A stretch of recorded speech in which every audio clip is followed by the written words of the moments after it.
Hey, you. Yeah, you. Getting that college education. What are you gonna do? Graduate and take some office job? Be like everybody else. Or will you dare do something different? Like, be a teacher. You could be my teacher. You got the skills. The smarts? Yes, you. You could be the teacher I never forget. That would be cool. Does that corporate job even have recess? What are you gonna make of yourself? What are you gonna make of me?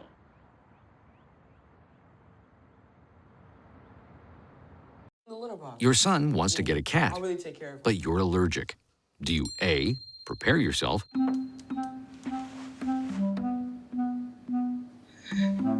B, make the best of it, C squared equals 25.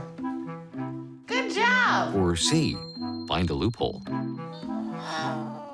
When it comes to parenting, there are no perfect answers, but that's okay, because you don't have to be perfect to be a perfect parent. Teens in foster care will love you just the same. The following program was provided by an independent producer, solely responsible for its content.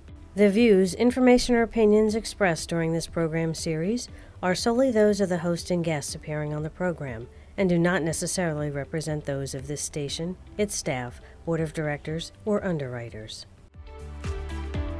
Brainstorm, bringing great minds and ideas together, exploring a wide variety of opportunities, achieving academic excellence, using the latest technology, government's impact, preparing for 21st century careers, parenting and health issues, topics shaping tomorrow.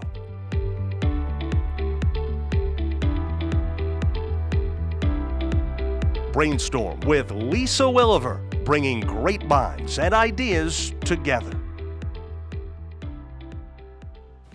Welcome to Brainstorm. I'm Lisa Williver, and today we're talking about school counselors. Before we begin, let's learn a little bit more about our topic. High school graduation is an exciting time. The future is filled with hopes and dreams and anxiety. Yep, this incredible achievement leads to endless decisions. And without a crystal ball, students often fear they may make a wrong and very expensive decision. Knowing yourself and knowing your options is the best way to navigate all of these decisions. Whether it's attending a trade school, a community college or a university, pursuing the arts, or joining the workforce, a high school guidance counselor can provide insight and experience to help students make the best decisions. Joining me today is high school counselor Sherry Smith. Sherry, thank you so much for joining us. You're welcome, Lisa. Thank you for inviting me. Oh, I'm very happy to have you here, and I know you have so much to share with us. So tell me, before we begin, a little bit about your background. My background started out with education in the school system. Then I moved to education in the college, at the community college level, and now I am at the high school level. Okay, so in order to be a counselor, school counselor, what are some of the requirements? I was an elementary school teacher. I knew the elementary route. What's the counselor route? Students usually major in another area. Most of the time they major as a teacher, and then they'll go back to school to get their bachelor's in that area, and then they will go on to school counseling. There are many different states that have different requirements, and you would have to requalify in another state. But for New Jersey, they require a school certification for school counseling. It's a master's degree with 48 credits. And then there are other opportunities to be a SAC counselor, that's a student assistance counselor, and they will take a couple of extra credits. Okay, so master's degree. Master's definitely. degree. Okay. Yeah. Now, it's funny, you hear school counselor, and when you think about an elementary level school counselor, you think of, talking to a child whose feelings have been hurt, or a lot of the child study things when, children are first identified that they may have a learning difference. When you get to high school counselors, I think a lot of times the perception is you're basically helping kids get into college. And I think they're really not indicative of what the roles are, because I feel like the counselors do so much on all the levels. Talk to me about some of the services school counselors provide for students. Well, some of them are still tying shoes and helping them to wipe their nose, but and that's most elementary, of the right? time, and in elementary, a lot of times they'll work alone. They'll work with the administrators, but as a counselor, they'll work alone because they only put 1 or 2 in a building, depending on the size. But as you move up into the middle school years and then into high school, there are usually more counselors on board, and that means that schools can do it many ways. Sometimes they'll do it by grade level, sometimes they'll do it by college counselor, and that person would just deal with the college piece. Sometimes they'll do it by alphabet, and a counselor might have a little bit of every grade. So that's what I've been working with, a little bit of every grade. So you have a little bit of 9th through 12th grade. Yes, and it continues as the seniors are moving out now, then we're moving in the freshmen, and that's how it works. But it varies from district to district. It varies from the school to the school and what their needs of their population might be in their community. Now, in elementary schools, it used to be most schools had a school counselor. Right. Is it still that way? I mean, is it still basically one person for the entire elementary student body? Many times. In the schools that I'm familiar with, it's one person, and they will take on many roles. They'll work within the classroom setting more so than I will as a high school counselor, but that doesn't mean in other districts that the high school counselor doesn't go in and teach lessons. Sometimes schools are more focused. You said teach lessons. Actually teach a lesson. They will go in. On top of everything else? Yes, sometimes the counselor will go in and teach a lesson on character building. We will go in from time to time where I work with a larger number of counselors, and we will do sometimes small group lessons, but not normally a lot. It is a developmental counseling, which is what the certification for the K-CREP is. That's a certification board that makes certain that the programs in the universities and the colleges are meeting the requirements, but you will deal with the student with the personal issues. You'll deal with the multicultural, the diversity, with the academic needs, with the college planning, with the career and workplace, because not all students are headed to college. So you have to be trained in it all. It's quite a workload. The theory isn't just enough on top of knowing Freud and everybody else that's in the realm. Yeah. So when students have an issue, whether it's an issue with another classmate, an issue with one of their teachers, an issue at home, they often come and talk to the counselor.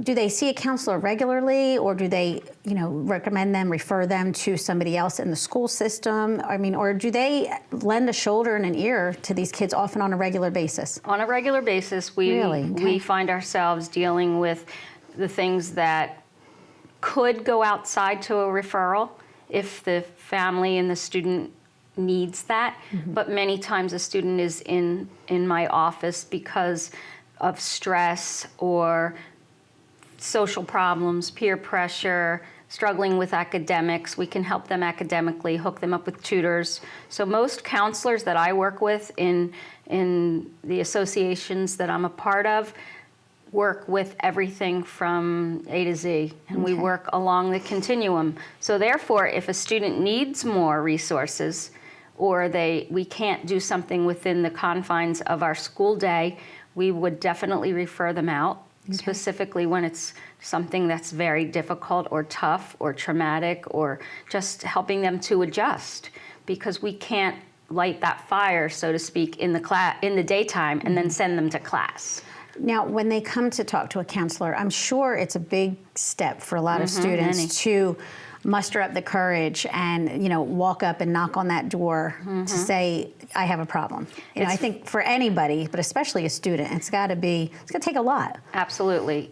When I worked in education earlier, we would poll middle schoolers, and they said the scariest place to go was to the counselor's office. Not even the principal's office. No, because everybody would see you going there.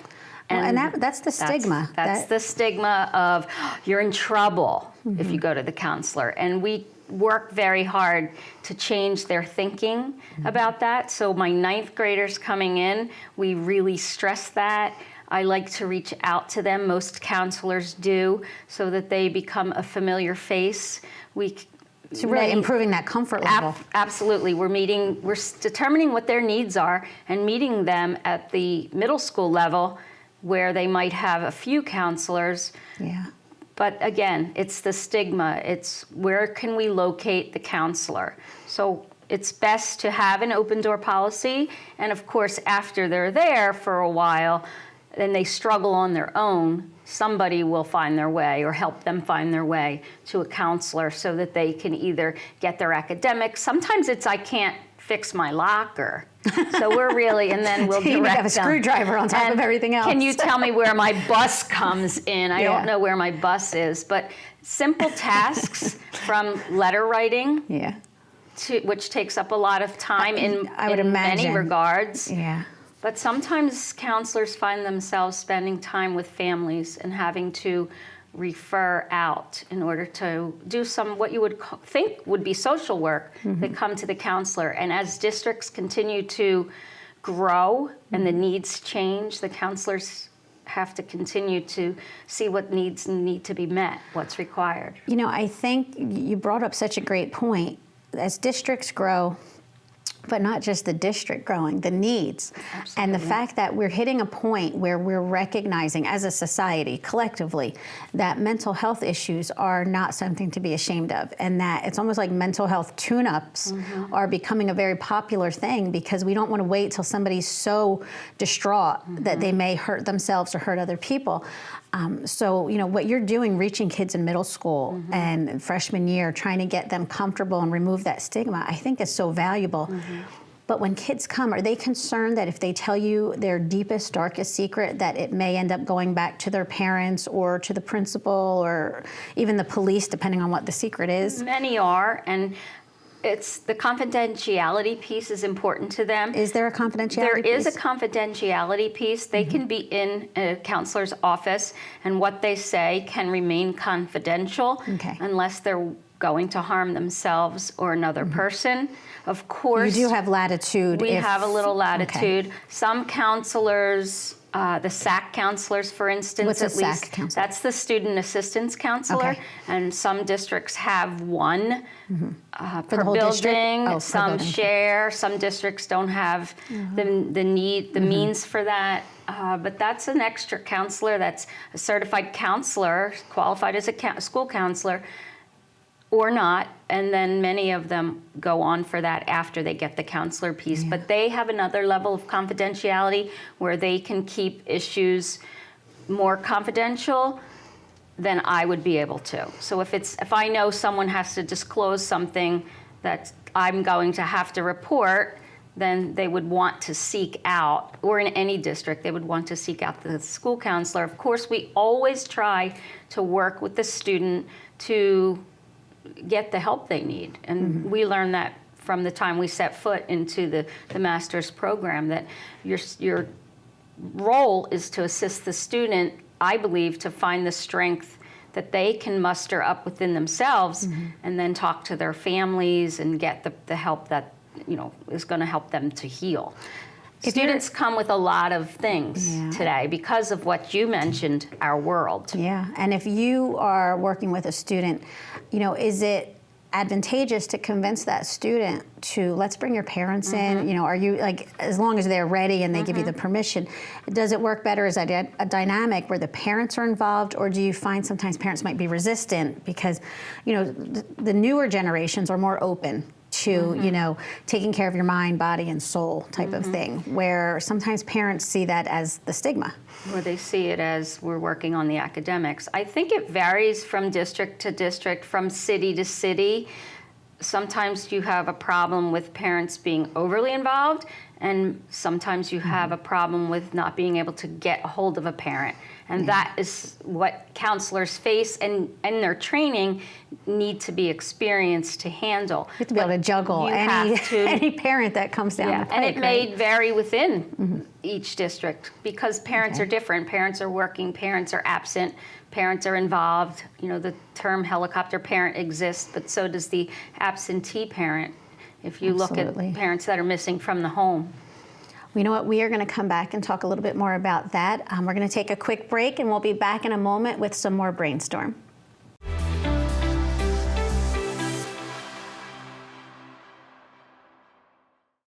This is the story of a boy who is very sensitive to lights and sounds.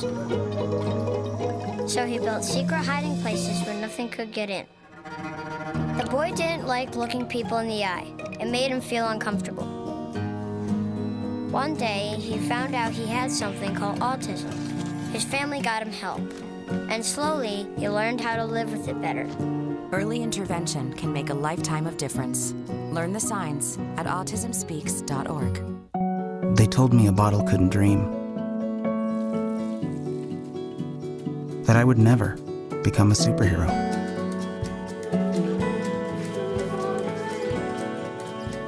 But I learned how to fly. Just to come back in a new disguise. And be the hero that I've always wanted to be.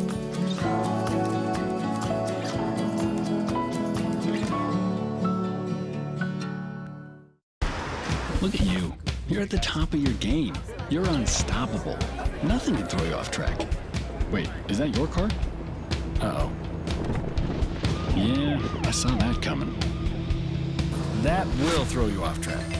You're looking at around 10 grand in fines, legal fees, and increased insurance rates.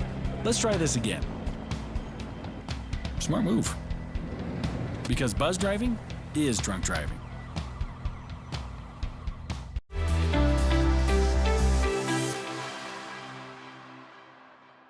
Welcome back to Brainstorm. We're talking about school counselors, and I'm joined by Sherry Smith, a high school counselor. And we were just talking about all of the emotional and personal aspects that counselors provide, those services they provide for students. Let's talk a little bit about the academics, because I know, especially as the kids get older, it's such an important piece. But even for the younger kids, you know, that child study process and identifying where there may be deficiencies so that kids can receive the proper services, that kind of all falls on the counselors. It falls on the counselors to support the student, to support the child, whatever age. Sometimes the counselor is the first person that the teacher will approach, or the family would approach if they're seeing something that's astray. But it actually is a child study team where they're actually educated to be a psychologist, a social worker, and a learning specialist. And they would actually then be reached and tell if the student should be tested or not tested, if there's something that they can do to help identify what the learning deficiency or the difference might be. But it is definitely a part of the counselor's role, because the counselor works with them. As you said, the next piece You're is kind of the front where line. are you going once you've finished your senior year. Not everyone has the same goals and aspirations. So as a counselor, we have to be able to help the student, whether they are a student with a learning deficiency or a learning difference, or whether they are headed for the military, whether they are headed for a trade. Of course, you know that there's a shortage in the trades areas, and yet they are the highest paying. So it is definitely something that should always be considered and discussed. And then there are districts where the students aren't able to finish their education for any number of reasons, and the counselor needs to be able to provide resources for them in the community once they leave, in case we always hope that they'll at least leave with a high school diploma, and then if they choose to go on and get a further education in any area, or if they're going into the workforce first, that then at least they have that high school diploma to come back to, and they can move on to trades, career schools, the military, community college, a university. I have to tell you, I love the fact that you're bringing up all those different options, because I feel like, you know, sometimes kids feel a lot of pressure that they must go to college, and whether it's, you know, parental pressure or societal pressure, college is not for everyone. Everyone can't go to college. There are a lot of jobs that require, you know, trade school, the arts. There's, you know, people going into the workforce, people going right into the military. There are so many different things kids can do. And, you know, I think sometimes people feel as though they're squashing somebody's spirit, but sometimes a dose of reality. You know, if you haven't been performing academically and you're really great with your hands and it's something you're interested in, that's not the student we should push toward college, is it? If they feel like they know where they want to go and it may be something different? Well, we don't like to ever squash their dreams, but we definitely need to tell them the truth, and that's where you really have to be careful. Sometimes the student and the parent aren't in agreement, and sometimes really, teenagers aren't in agreement with their parents. They have their eyes set on one news. place. Sometimes a student has no interest in even continuing college, so we have to provide other things that they might do. But I think the most important part is to help them to feel that they have choices. whether it's a community college or taking over the family business or going off to university, they have to have choices. Absolutely. If they don't feel that they're making their own choice, there's that feeling later that I did what everybody else wanted me to do, and now I want to do what I really like. And there's also the cost of any education at any school or career, whatever they're doing. The cost is prohibitive for many people. Well, and I think especially, there's still a lot of peer pressure at that age. So when you're a junior in high school, senior in high school, so many kids are talking about college. And I think sometimes a lot of kids kind of go with the flow, what everybody else is doing. And what you mentioned is 100% correct. It's expensive to spend 4 years in a big university and not even know if that's really what you want to do. It's a very expensive way to spend 4 years. I've always told students that I've known, go to community college. If you're not sure, it's a very inexpensive way to get your first 2 years done, but also to explore different majors. You may start out thinking I want to do accounting and end up doing culinary. That little change in a community college could be a few $1,000s, or in a major university, you could have just lost $60,000, $80,000. So it's a really great way to do that. So part of your job then is to help students know their options and almost like know themselves too. Absolutely, and a counseling department usually would have a liaison with the local community colleges, with the tech schools. We have many tech schools in the world, in the country.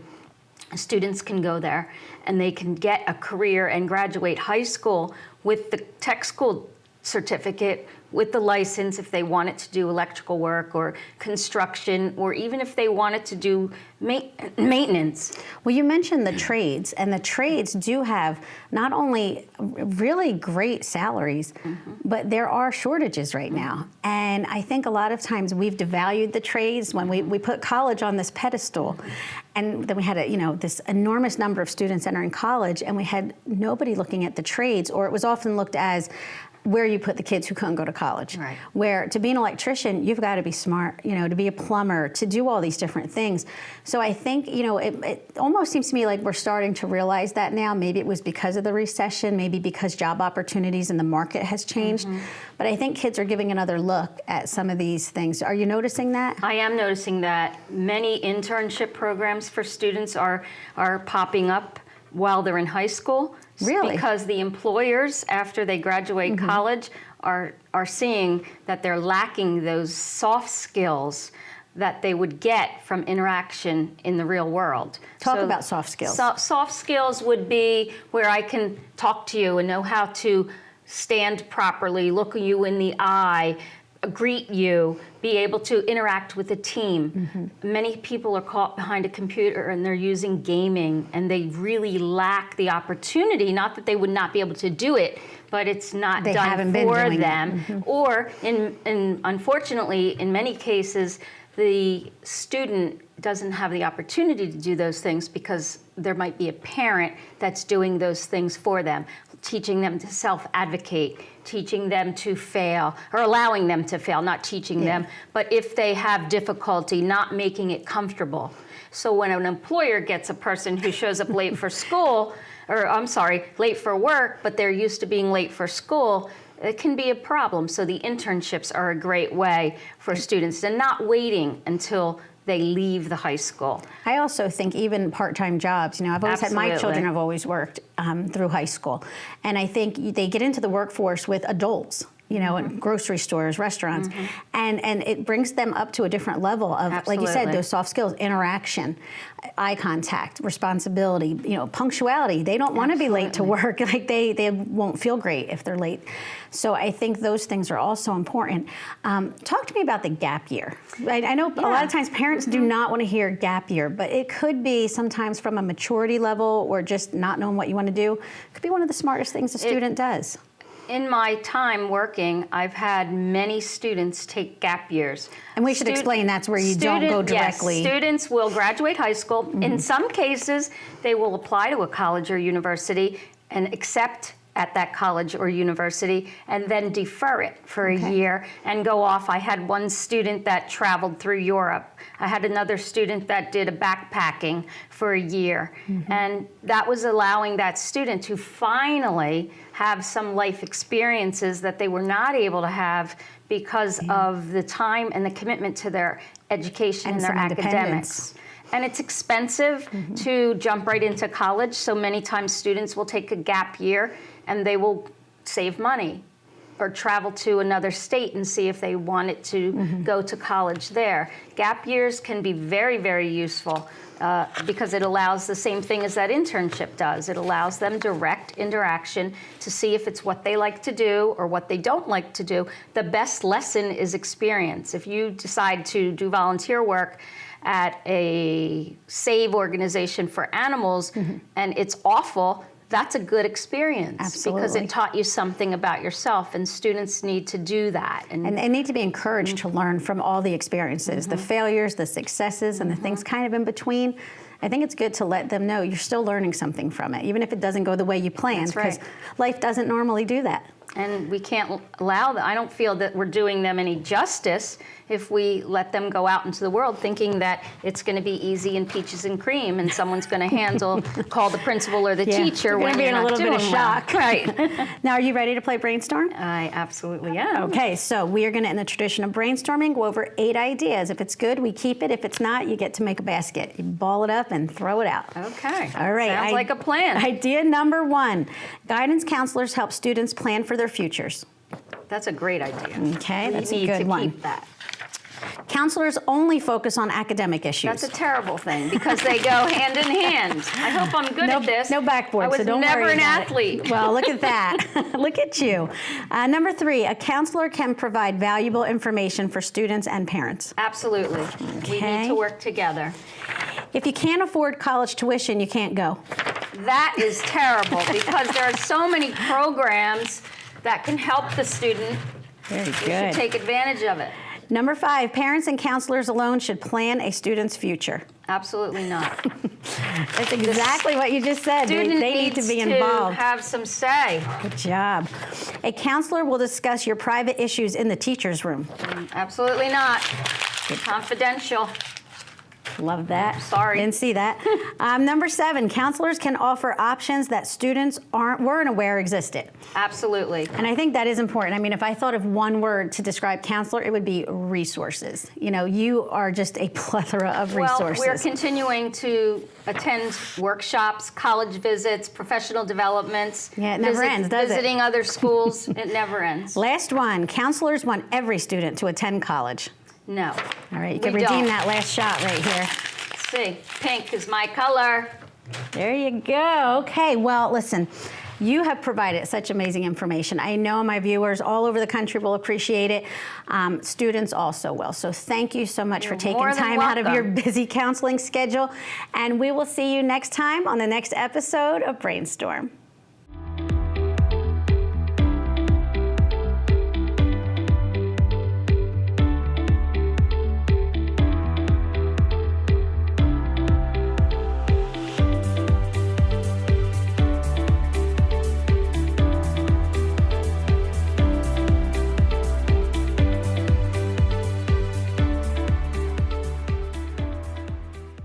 Marie, you have prediabetes. Prediabetes? I don't have time to eat right or exercise. I'm a busy mom. Oh, you're a busy mom. Yeah. This is great news. Busy moms never get prediabetes. Wait, what? Let me just...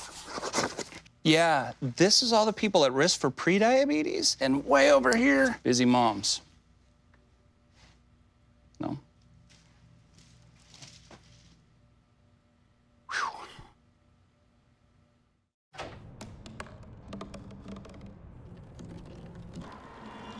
Everybody has a dream.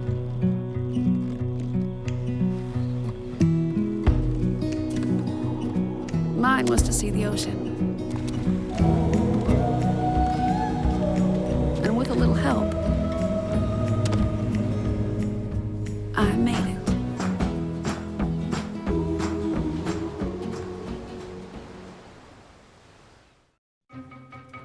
Me and my boy Matt had it good.